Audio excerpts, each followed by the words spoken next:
চেপন সোনপুৰা পথৰ দিচাং নদীৰ ওপৰত থকা নঙলামৰা দলঙৰ দুৰৱস্থা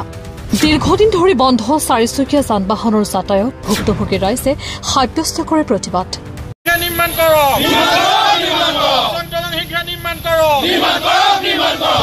শিৱসাগৰৰ নঙলামৰা দিচাং দলঙত ৰাইজৰ প্ৰতিবাদ চাৰিটাকৈ সমষ্টিৰ যোগাযোগৰ একমাত্ৰ দলং আজি অৱহেলিত কাণ সাৰ নাই ৰাজ্যৰ ব্যাগুম লোক নিৰ্মাণ বিভাগ তথা জনপ্ৰতিনিধিৰ 2022 চনৰ 16 জানুৱাৰীত শিৱসাগৰৰ চেপন সোনপুৰা সংযোগী পথৰ দিচাং দলংখনৰ এটা অংশ খহি পৰাৰ পিছৰে পৰা গধুৰ যান-বাহনৰ চলাচল বন্ধ হৈ আছিল তাৰ পিছত লঘু যান-বাহন চলাচল অব্যাহত আছিল যদিও 2015 চনৰ 13 আগষ্টৰ পৰা দলংখনৰ সোনপুৰা ফালৰ পথৰ এটা অংশ খহি যোৱাৰ ফলত দুচকীয়া বাহনৰ বাদে সকলো ধৰণৰ যান-বাহন চলাচল বন্ধ হৈ পৰিছে এই দিচাং দলঙৰ বিকল্প হিচাপে প্ৰায় 11 কোটি টকাৰ আবণ্টিত ধনেৰে 2022-23 বৰ্ষত নতুন দলং নিৰ্মাণৰ কাম আৰম্ভ হৈছিল 2025 চনৰ 18 জুনৰ ভিতৰত কাম সমাপ্ত কৰাৰ নিৰ্দেশ থাকিলেও এতিয়ালৈকে দলংখনৰ নিৰ্মাণ কাৰ্য সম্পূৰ্ণ হৈ নুঠিল বৰ্তমান দিচাং নদীৰ পাৰ খহি যোৱাৰ ফলত এই গুৰুত্বপূৰ্ণ পথটো সম্পূৰ্ণৰূপে যাতায়াতৰ অনুপযোগী হৈ পৰিছে লোক নিৰ্মাণ বিভাগৰ তৰফৰ পৰা মেৰামতি ব্যৱস্থা কৰা হ'ব বুলি জনোৱা হৈছিল যদিও এই পৰ্যন্ত কোনো নিৰ্মাণ কাৰ্য পৰিলক্ষিত হৈ নুঠিল ইয়াৰ ফলত সাধাৰণ ৰাইজে বিকল্প পথ ব্যৱহাৰ কৰি বহু সমস্যাৰ সন্মুখীন হ'বলগীয়া হৈছে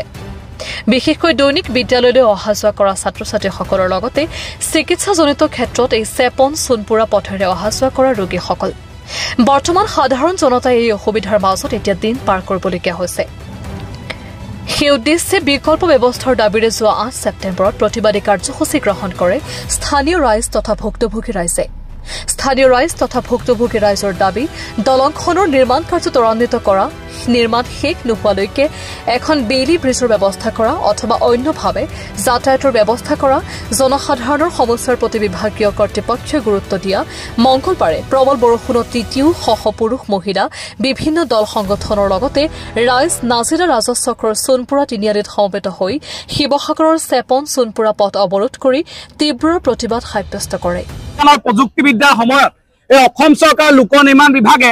এমাহ ধৰি যি মাটি খহনীয়া হৈছিল তাত কেৱল মাত্ৰ তেওঁলোকৰ আপুৰুগীয়া সম্পদ ত্ৰিপালখনে ঢাকি থৈ আহি আমাৰ জনসাধাৰণক যেনেকৈ তেওঁলোকে তুচ্ছ তাচ্ছিল্য কৰিলে আমি ধিক্কাৰ জনাইছো আৰু তেখেতসকলক আমি ধিতাই পুখুৰীয়াৰ বকতাবাসী ৰাইজে গৰিহণা প্ৰদান কৰাই নহয় আমি তেওঁলোকক উচিত প্ৰত্যুত্তৰ দিবলৈ সাজু হৈছো কাৰণ চাওক এখন মাত্ৰ ত্ৰিপালে মাটি য'ত গৰা খহনীয়া হৈ গ'ল এখন মাত্ৰ ত্ৰিপালে ঢাকি থোৱাটো কি যুক্তি আচলতে আৰু তেওঁলোকৰ যিসকল ইঞ্জিনিয়াৰ আছে তেওঁলোকে কি দক্ষতা আৰু কি যোগ্যতাৰ ভিত্তিত তেওঁলোকে কেৱল মাত্ৰ ত্ৰিপালখন দি থৈ আহিলে এজন মানুহে কৈছিল তেওঁলোকৰ এজন ইঞ্জিনিয়াৰ কৈছিল কেৱল মাত্ৰ দল সংগঠনে প্ৰতিবাদ কৰিছিল আজি চাওক আজি হাজাৰ হাজাৰ ৰাইজ ওলাই আহিছে নিস্বাৰ্থভাৱে কিয় তেওঁলোকে আছিল এই ৰাইজৰ দুখ বুজি পোৱা নাই কিয় আৰু ইতিমধ্যে চাওক বিভিন্ন ধৰণৰ দুৰ্ঘটনা সংঘটিত হৈছে আমি তেওঁলোকক দাবী জনাইছো যে অতি শীঘ্ৰে এই নিৰ্মাণ কাৰ্য তেওঁলোকে আৰম্ভ কৰক অন্যথা কিন্তু ইয়াতকৈ জংগী আন্দোলন গঢ়ি তোলা হ'ব এতিয়া দুচকীয়া যান-বাহনৰ কাৰণে দলংখন যিহেতু খুলি থোৱা হৈছে ইয়াৰ পিছত কিন্তু আমি দুচকীয়া যান-বাহনৰ কিন্তু চলাচল বাধা দিম কাৰণ চাওক জনসাধাৰণৰ জীৱন নিৰাপত্তা দিয়াটো আমাৰ স্থানীয় যুৱক হিচাপে বা স্থানীয় ৰাইজৰ দায়িত্ব আৰু কৰ্তব্য